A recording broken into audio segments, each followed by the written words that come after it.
Isabel Allende has written over 24 books that have been translated into over 42 languages. Her latest, My Name is Emilia del Valle, is a historical novel set in the late 19th century against the backdrop of the Civil War in Chile. Ms. Allende was interviewed at the Sixth and I Synagogue in Washington, D.C. by Jill Biden.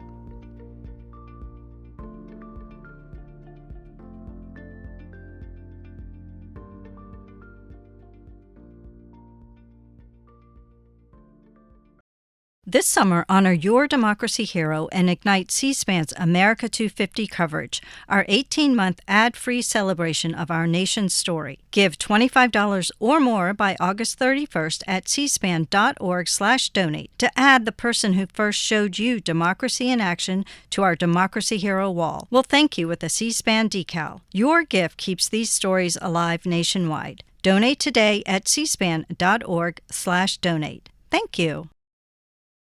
Well, it was funny when I got the invitation to, to come interview Isabel. I was thrilled. I'm an English teacher. I think I have just a bookshelf of all your books in my home. So I said, my gosh, why did they ask me? And they said, well, probably because you started a lot of things later in life. Isabel started writing at 39, and I did a marathon, and then I got my doctorate at age 55. So I guess they figured we were like, But she's 10 years younger than me and has no idea what it is to be 82. You just Well, wait. I'll find out, hopefully. Yeah. But I have to say, I met Isabel in the 90s. I was a Senate spouse, and I was invited to the White House.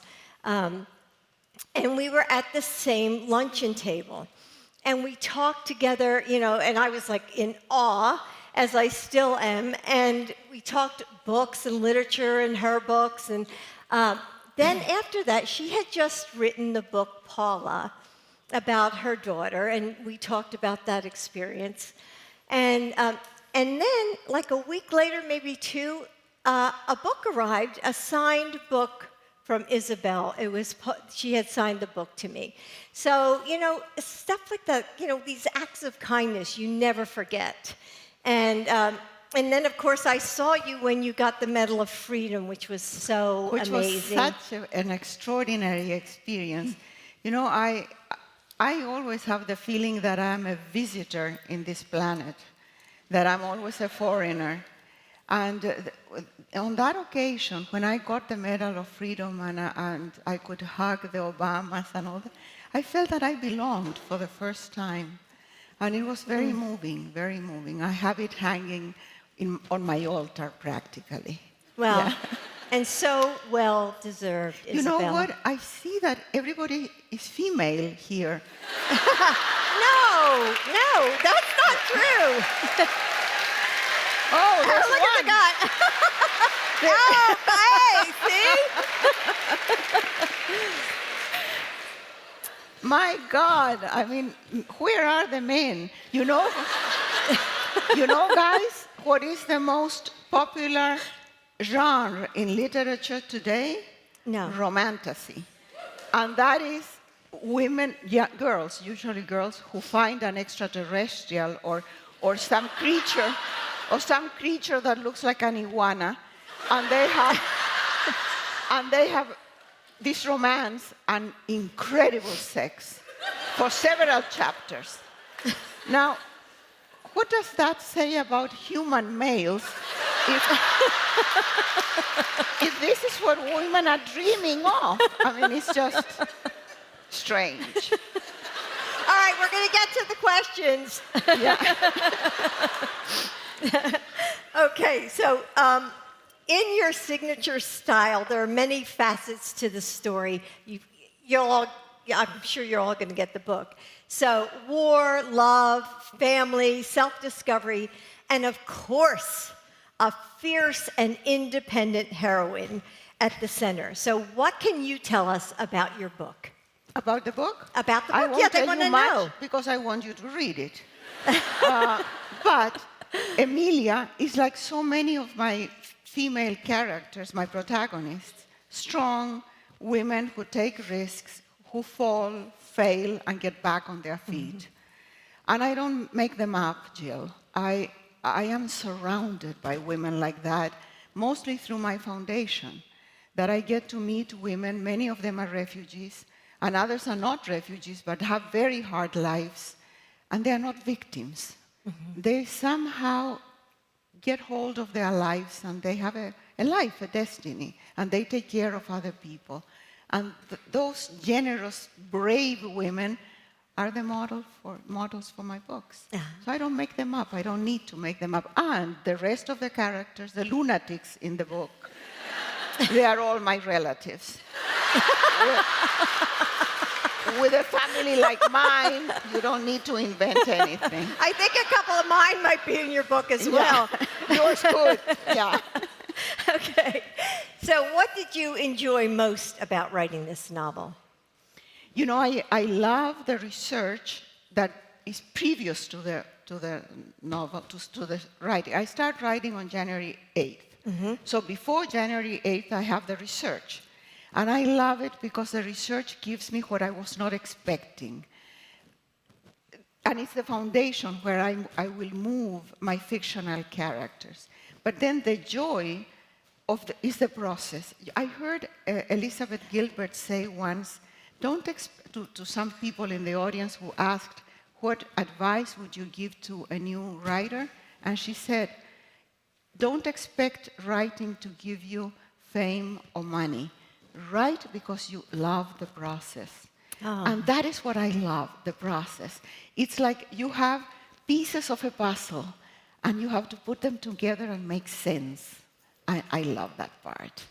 Yeah. And I'm surprised because I don't know. I don't have an outline. I don't have a plan. I don't know what's going to happen. I'm just as surprised as the reader. So, do you want to tell them why you do this on January 8th, what the significance is? Well, at the beginning it was superstition because I had written my first book on January 8th of 1981 because my grandfather was dying in Chile and I got a phone call, and so I started writing a letter for him that became the book. But then it was such a lucky book, which never happens with the first novel, that I thought, yeah, for luck, I will start the second book on the same date, and then the third. And then if I change, it will be a flop. So I can't change it now. It's too late. 29 books later, I can't. But it's also discipline. You know, I could be procrastinating forever because I don't have a boss. And the fact that I have a schedule and I have to show up and start a book, that gives me structure in my life and also keeps people away. So by January 8th, I'm alone, and that's wonderful. So this January 8th, did you start another one? Of course, because, wow. because this is finished. So I started another one, and I'm writing a memoir. And it's a memoir about the last few years of my life. We were talking about this. I was married for 28 years, and when I was 74, I divorced my husband. And I was telling Jill that marriage should not last more than 20 years. I'm going to go home and tell my husband that. How long have you been married? 48. 48. Frankly, I don't find that has any merit. By now, she could have at least 2 husbands and a half. But or why get married at all? Well, at least you could renew the vows every 20 years. Okay. Yeah, with the same guy if you want. I think that if I have a chance to change the guy, I do that. So, unfortunately, my current husband, Roger, is 82, like myself, and I don't think I will have the 20 years that I'm allotted. So probably he's the last one. You never know. You never know. My stepfather lived to be 103, so maybe I still have a chance. So Emilia is a member of one of the families featured in House of Spirits. So why did you decide to connect your characters? And what was it like, revisiting this family? I have that family in several books. 7, okay. I have it in Daughter of Fortune, Portrait in Sepia, Violeta, and now here, and of course the House of the Spirits. They are all inspired by my grandmother's family. Okay. Many of those characters are my relatives, I told you, with relatives like mine. So they keep coming back, sometimes on purpose, and sometimes I have already written 60 pages, and I recognize this person that was in another book that just somehow got in here, and with another name or in disguise. And so, okay, if it's Del Valle, let's keep it. Okay. So you haven't read the book because it came out yesterday, right? So it takes place in the late 1800s. So what fascinates you about this time in history, and specifically this time in Chile? Well, the book is about a civil war that happened in Chile in 1891. There was a progressive president, President José Manuel Balmaceda, who wanted to make important changes in the society and the country, and faced fierce opposition of the conservatives. The Congress split, the armed forces split as well, and we had a horrible civil war. 80 years later, in 1973, we had a progressive president who wanted to make big changes in Chile and faced horrible opposition. By the way, in both instances, the United States intervened. And we had a military coup because the armed forces did not split. All of them were against the government. And we had military coup and 17 years of dictatorship. And in both instances, the president committed suicide. So the parallels are so striking that of course, it was just so tempting to write about. But because the narrator is Emilia comes as a war correspondent, she cannot know what will happen 80 years later. So it's in the hands of the reader to make the connection or not. It's not in the book. Okay. So when you mentioned Emilia, so your main character, and in what ways do you see yourself in her? Many people, or the few people who have read the book, think that she's my alter ego for some reason. First of all, she's tall and young. True. So she's not. And I promised that I wasn't even thinking that there might be parallels. But what happens is that I think that any author can say this. We draw from our own experience, from memory, from the people we know, for the things we care for. So no wonder that the author is always between the lines, and you can always find the author. Oh, I found you. I found you. You can find it between the lines. It would be very hard for me to write a psychological novel about a suburban wife who has problems with her husband and goes to therapy. I can't connect to that. But I can connect with with Emilia, who goes to war and finds herself in the middle of the battle, in the blood and the death and the suffering. That I can relate to. So Emilia's career as a female journalist in the late 19th century would have been really considered a taboo. And for years, she was required to write under a male pseudonym.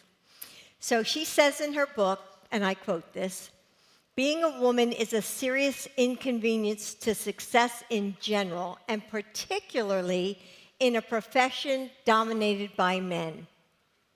You also worked in journalism and even founded the first feminist magazine in Chile. What was your experience like as a woman in this field?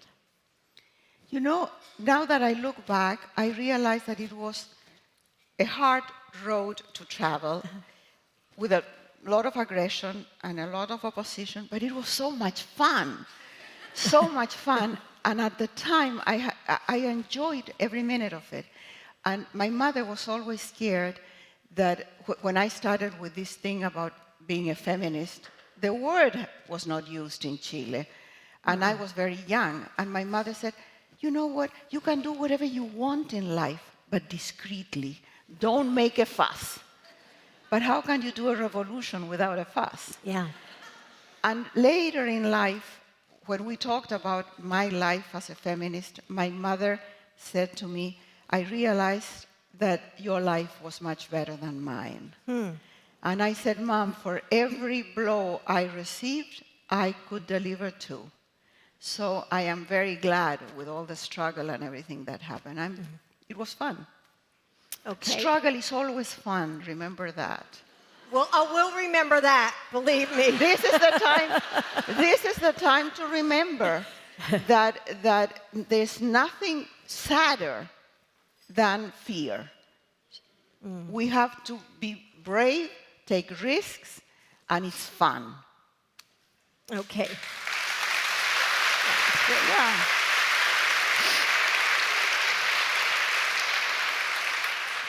When you were a child, what did you want to be when you grew up? And did you always know that you wanted to write? No, I wanted to support myself.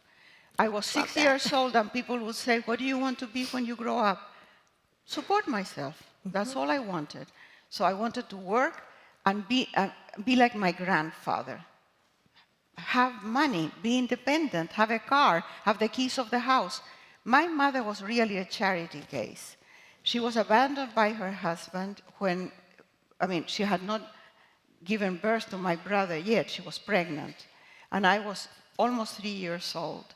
And I never saw my father again at a time when there was no divorce in Chile, and my mother belonged to a social class and a family where women didn't work. And so she was not educated or skilled for any kind of job, and she had 3 babies in diapers. So she ended up living in my grandfather's house. She had a roof over her head, and she had, the kids went to good schools, and we were not begging in the streets. But my mom didn't have anything. She couldn't buy ice cream for us. She never had any pocket money. So she depended first from her father, then my stepfather, and eventually me.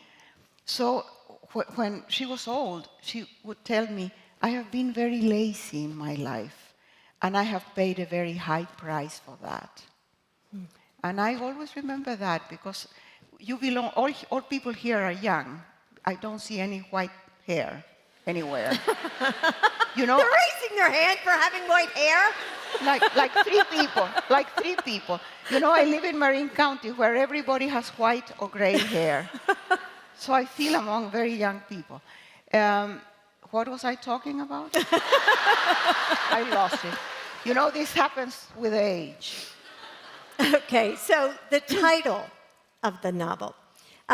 Given that Emilia had to write under a pseudonym, a male pseudonym, and she goes on this epic journey of self-discovery, the title is simple yet effective. So was this the title from the beginning, or how did you come to it? I am terrible with titles. I've always been. So other people find the titles. I think this one was, Johanna, did you get this title? That's my agent sitting over there. The one with red lipstick? The one with red lipstick. And she came up with the title. And we fight a lot about titles and about the jackets, because if it was her choice, all the jackets would be pink. So she manages to introduce some pink in every jacket. And actually, your son's here too, Nico. Huh? Nico's here, right? Yeah, my son is and here. And your granddaughter, yeah, right? one of the 3 men in the audience is my son. Yeah. There we go. Párate, Nico. Párate.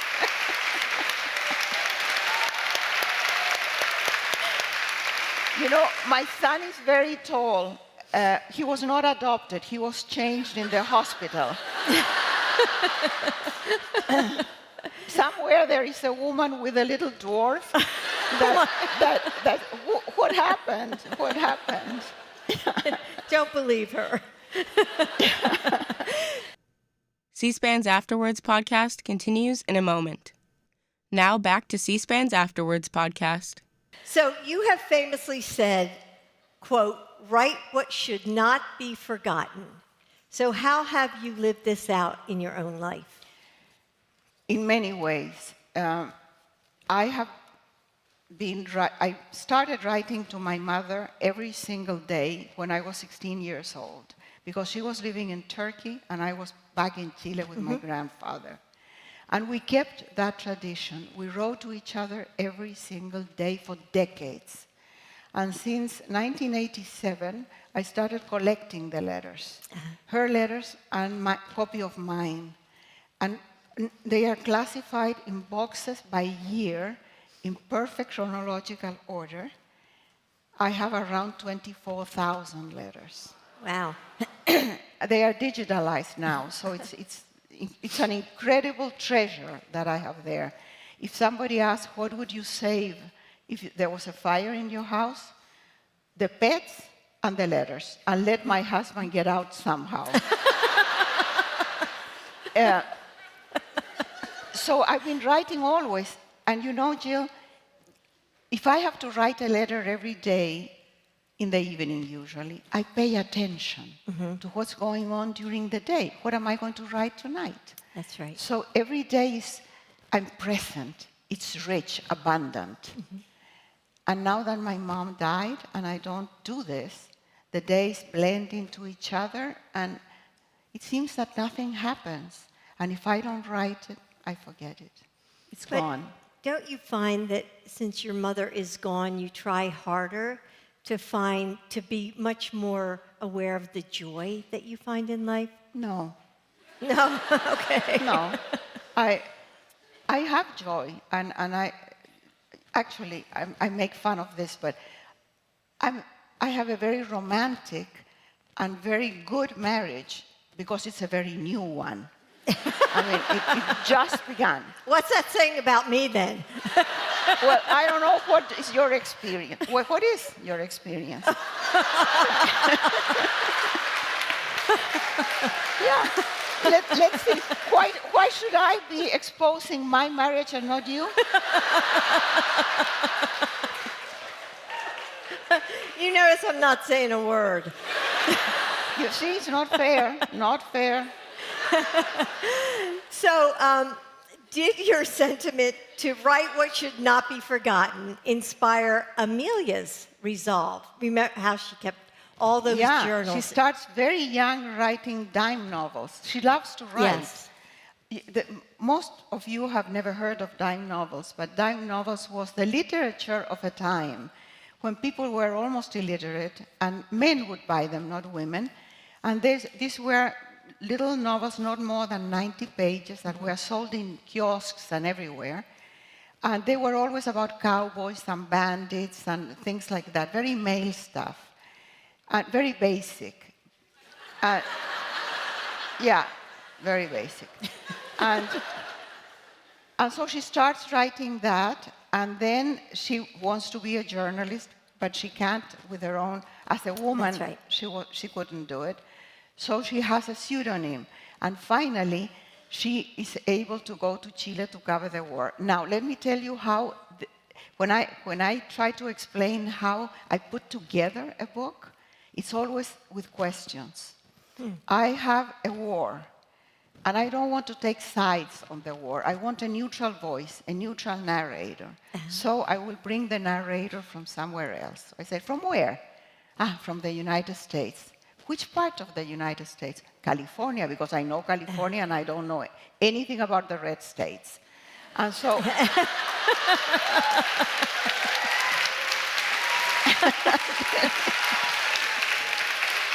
And then the question is, okay, who is this person?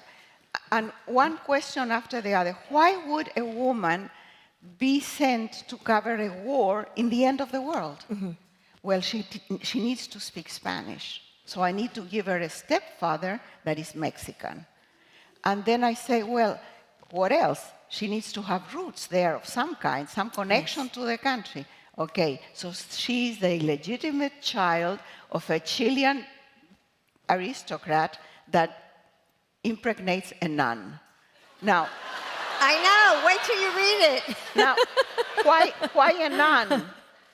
I thought it was fun. Yeah. So that's the kind of stuff that just happens when you're writing a book. You don't plan it. The nun just popped up.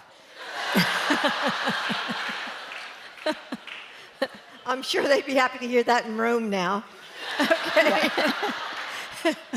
So I hope this next question makes sense because you haven't read the book, but though there are many heavy moments throughout the novel, Emilia's cleverness and wit lend themselves to humorous moments too.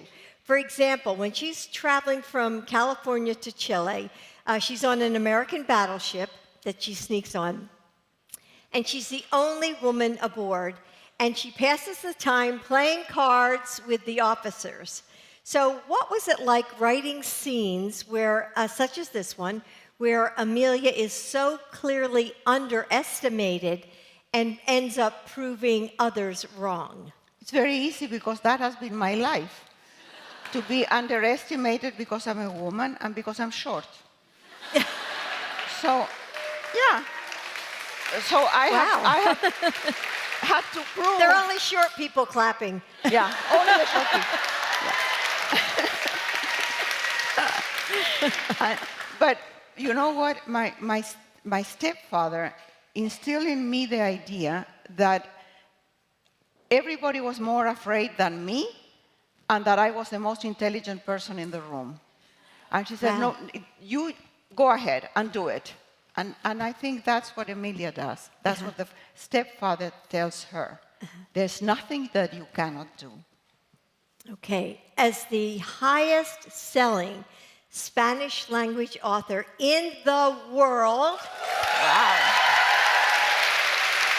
Thank you.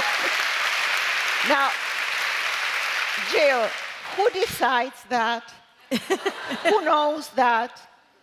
It's when huh? Viva Chile!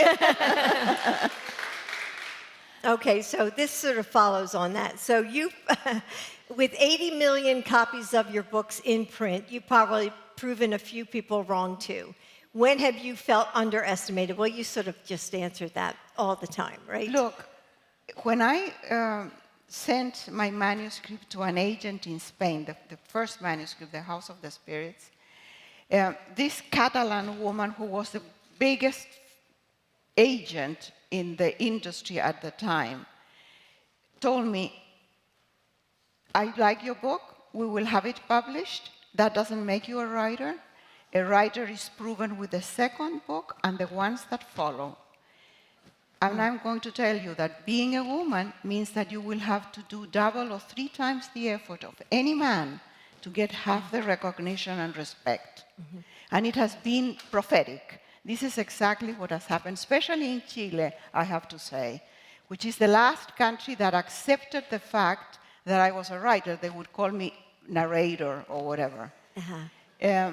So the disrespect, because I sell books and that pisses people off, my colleagues mostly, and because I'm a woman. So the House of the Spirits was published in 1982, at the end of the boom of Latin American literature, all men, as you know. Yes. Not one female name there. And so they said, well, she's the only woman in the boom. That lasted a week. Then they said, no, she's not from the boom. She's a woman. So I am post-boom. Being post-anything is not fun. So many people know you as a devoted and outspoken feminist, as well as a writer who often incorporates romantic storylines in her novels. Some would argue that these two things can't coexist. Why? Okay, so do you think writing about romance and experiencing it in your own life, as you've talked about, can be acts of feminism in themselves? Of course, being a feminist means that you struggle to end the patriarchy, which is a terrible system.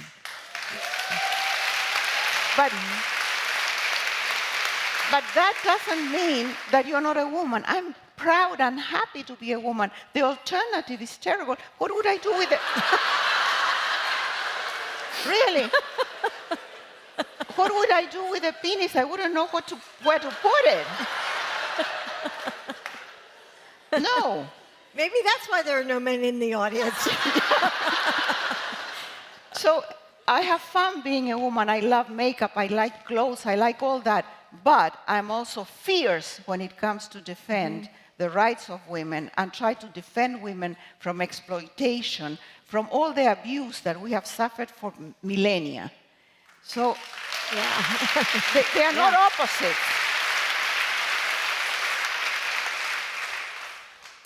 You not only write about heavy topics like war, you have also lived through exiles, war, and dictatorships.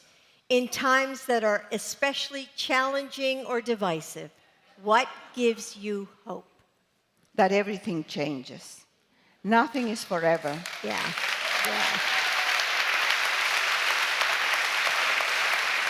And the fact that for every evil creature, there is a lot of anonymous, silent people who do good.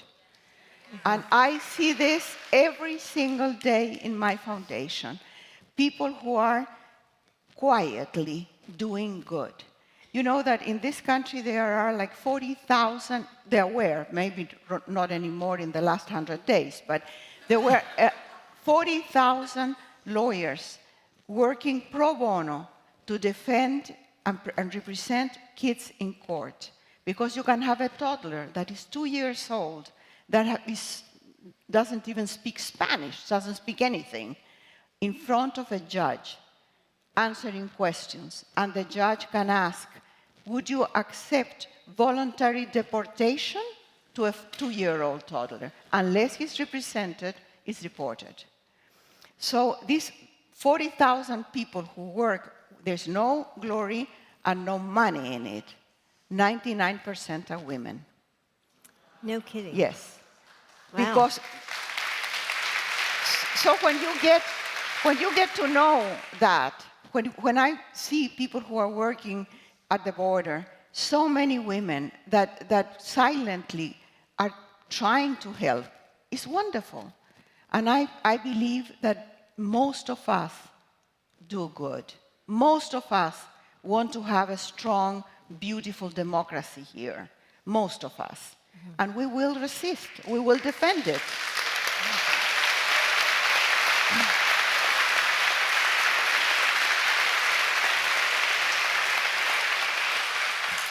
So, Isabel, you mentioned your foundation. So, and it's named after your daughter, who's deceased. Can you tell us more about it? You know, after my daughter died, and I know that you have gone through that, we belong to this very sad club of mothers who have lost their children. And you can say the same thing, that we never get over it, never. Mm-hmm. We just live with a pain that is like under the skin always.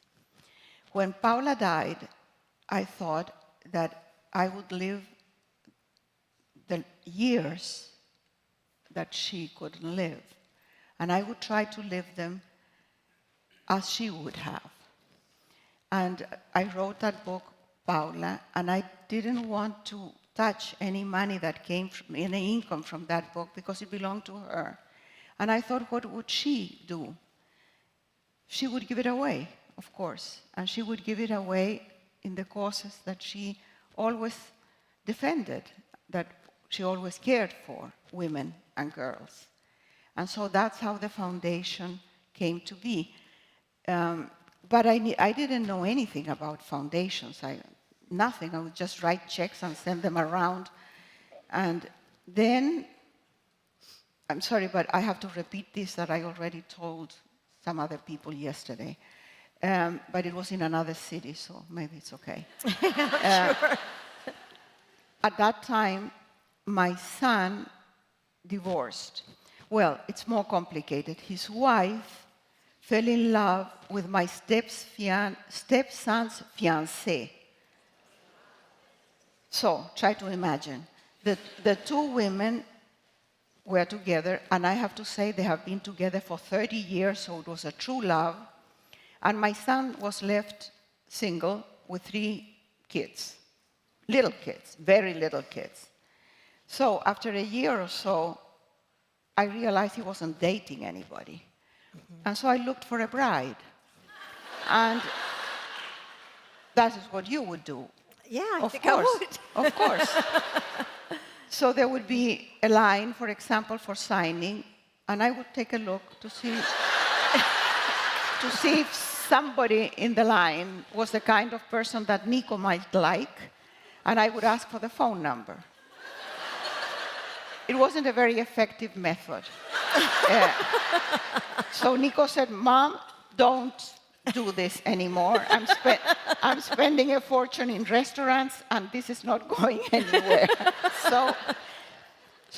But I was very lucky, and because I was looking for someone that would be a good stepmother to my children, Sure. and a good wife to Nico, and somebody that would run the foundation. So I needed these 3 conditions. Yeah. And I finally found one person, and I just needed to test her to see if she was the right one. So I took her to the Amazon. We went on a trip to the Amazon, because I thought, if Lori survives the Amazon, she will survive my grandchildren. And your son. And my son. And so she runs the foundation, and immediately she did what was the logical thing to do: find help. People who would counsel her, coach her, and teach her how to do it. And she gave a mission to the foundation, which is very clear. We try to help women in the areas of education so that they can have a skill or an education that allows them to be financially independent, to work for a living. We work on healthcare, mostly reproductive rights, because a woman who cannot control her fertility cannot control anything.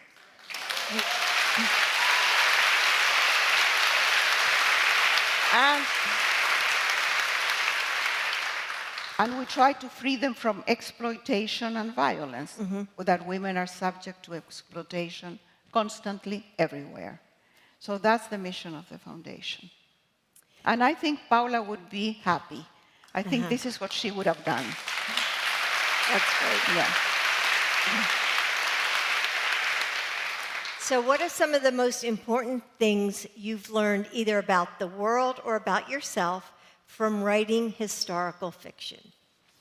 You know, it's very interesting to study the past, because then you understand the present, and you don't get caught in what is circumstantial. You can see the big picture. We feel that we are stuck in bad moments, and I have lived this. I lived it during the time of the dictatorship in Chile, the military coup. I mean, the military controlled everything. There was no free press. All institutions were canceled. There was no Congress. There was no habeas corpus, which is the due process. That means that anybody can be arrested and disappear, because there's no accountability. In a democracy that works, a person is arrested, and in a limited time, there has to be a hearing, has to be charged, and there has to be a reason why that person remains arrested. When that disappears, the society crumbles, because then they have the power to do whatever they want for as long as they want. So I saw this, and it seemed that it could never end because they had all the power of everything. All political parties were forbidden in Chile. However, people organized under the surface. And there was a plebiscite 17 years later. And the plebiscite was yes to keep Pinochet in power, no to replace him for a democracy. And all the propaganda, all the publicity, everything was in the hands of the government. The opposition only had 15 minutes on television at 11 o'clock at night. And people stayed awake until 11 o'clock to see those 15 minutes. And the campaign of the opposition was a happy one. It was not about the negative. It was all about the positive that we had to look forward to. And they won. And Pinochet had to step out. And so when you have witnessed that, and many other things that I have witnessed in my 82 years, I see that everything passes. Everything can be challenged. Everything, but the arc of history, the arc of humanity is toward progress. We evolve. We are not in the Middle Ages. So don't get stuck in the present. There is future. Yeah. What a great answer. Yeah. It's a great answer. C-SPAN's Afterwords podcast continues in a moment. Now back to C-SPAN's Afterwords podcast. So how do you feel that you've changed as a writer in the last 40 years? Not much. I don't repeat the mistakes, but I make new ones. So I'm always very uncertain. Every book has a way of being told. Every book has its own requisites, and I have to start from scratch every time. That's the challenge, and I love it. I love it. But I don't feel that I have more self-confidence. No, and I don't need the self-confidence. I just want the fun of writing. You know, it's like having a lover. Yeah. Uh-oh. I feel that way, that every book is like a new lover, that we have to start from scratch, invent everything again. There is no manual for making love. You improvise. I don't know you, but I do. Yeah. So, what do you hope that your readers take away from your new novel, from Emilia? I don't know. I never think about that. No? I feel that a book is an offering. You offer it, and every person reads it or not, and they can find something that connects to their own lives. I don't know. So it depends on the reader. It's not in my power. I don't control that. So what one thing brings you joy, and what one thing are you looking forward to? Repeat the question. What one thing brings you joy right now, and one thing that you're looking forward to? Okay, love brings me joy. And it's the love of my wonderful husband, who is really wonderful, the love of my dogs, of my son, of my daughter-in-law, and the love that I feel for these people and for my readers and for causes. I think that the most important love is the love we give, not the one that we receive. And the fact that I feel so passionate about the causes that I have been defending all my life. Mm-hmm. I don't feel exhausted at all or tired about anything or disillusioned. No, I feel full of energy. And I find that really comforting at my age. Because being passionate at 40 is easy. Being passionate with an 82-year husband is hard. That's how old my husband is. I'm telling you, I don't know you, but it's hard. You have to make a real We'll talk. effort. We'll go for martinis. Yeah. You need a lot of imagination. So I think a lot about Antonio Banderas.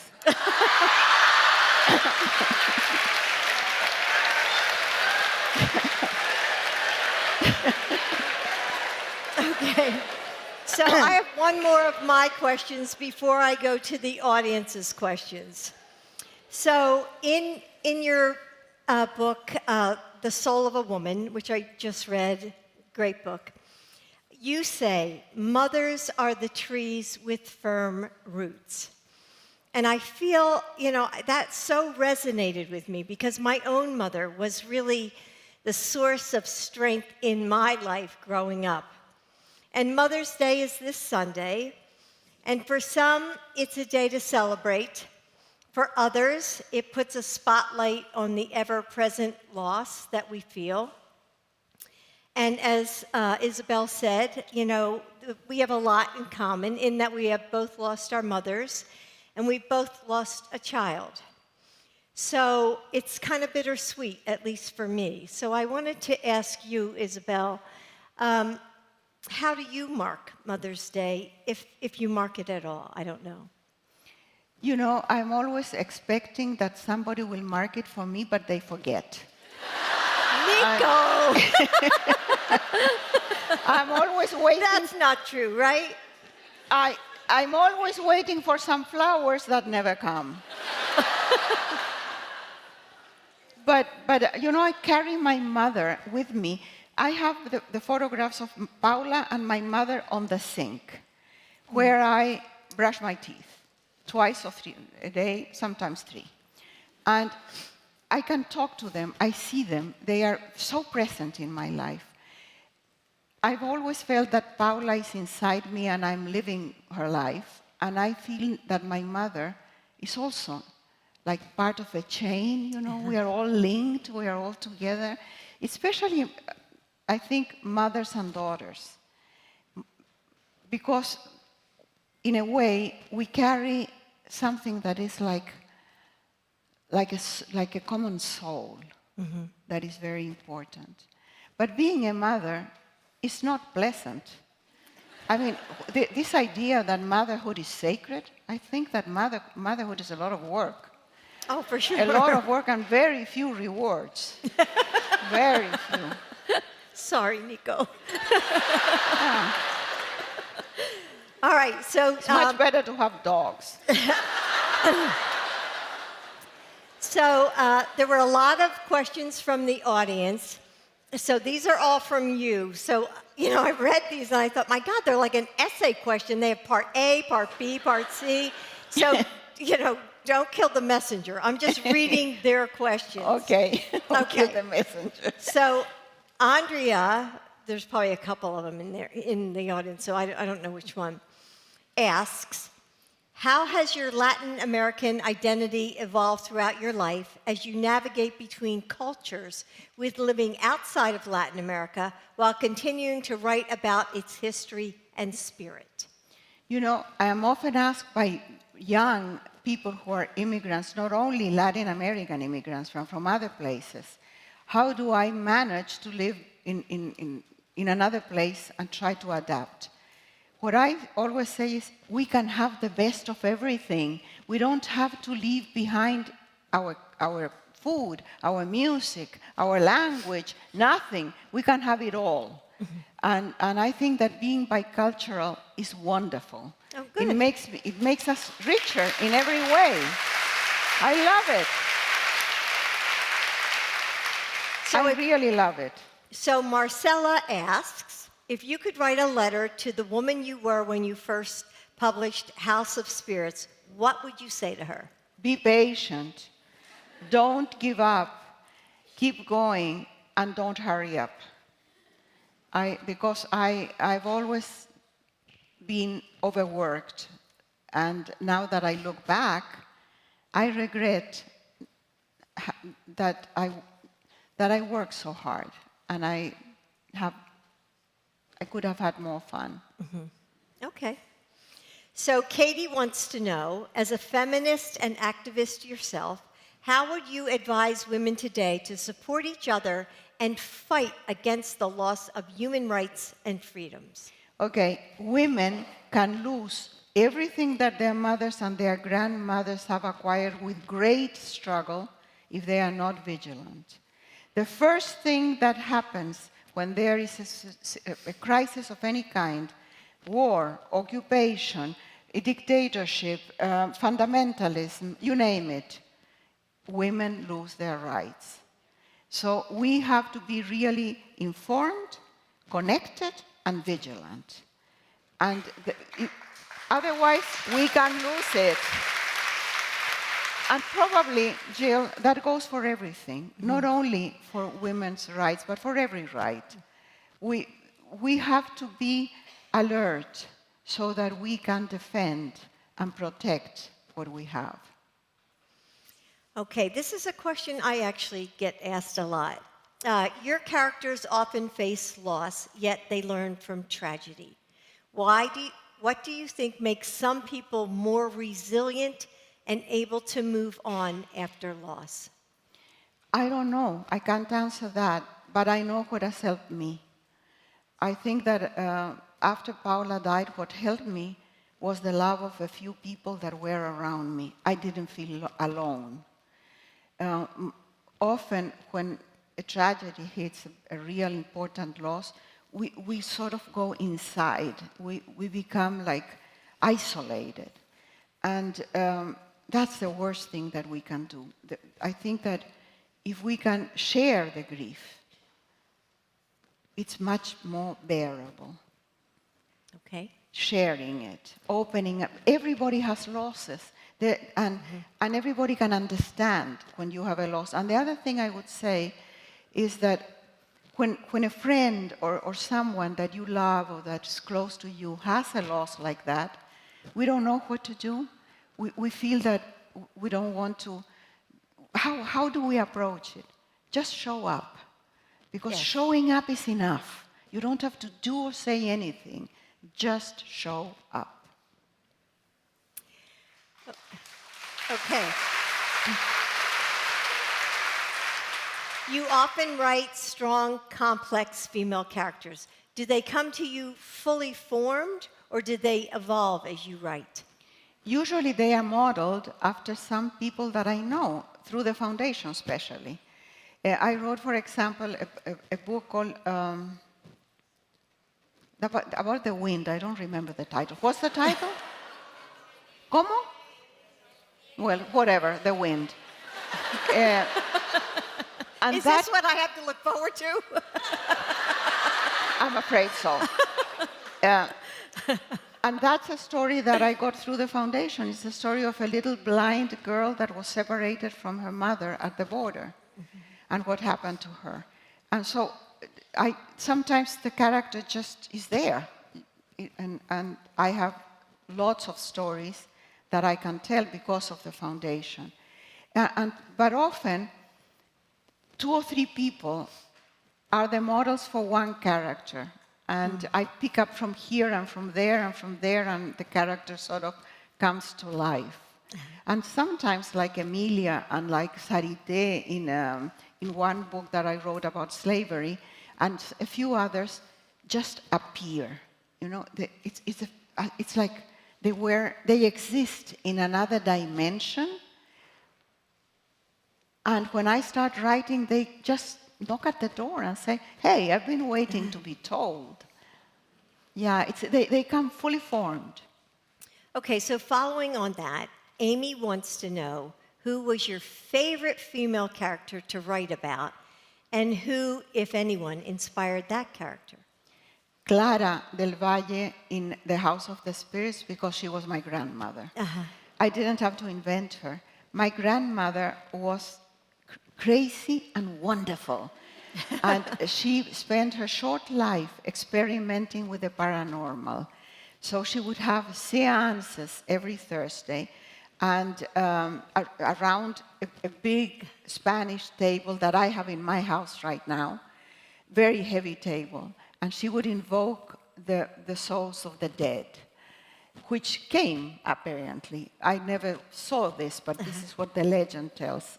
For example, on one occasion, a conquistador appeared and told her that there was some gold doubloons under the stairs in her house.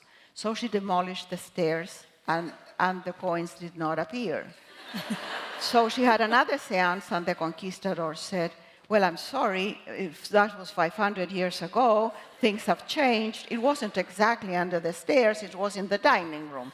So another hole in the dining room, and so forth. So with the grandmother like that, it's fantastic. She gives me all the magic realism I will ever need. Okay. I think we probably have time for maybe one more. Or is there anything you want to... Well, let's see. I know. Here's a good one. What authors do you enjoy reading? This is from Michael. And that you think people would be surprised to hear? Just read me. Thank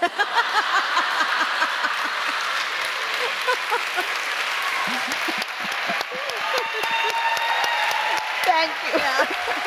And with that, so much. Thank you. That was lovely. Thanks. Thank you. thank you. Thank you.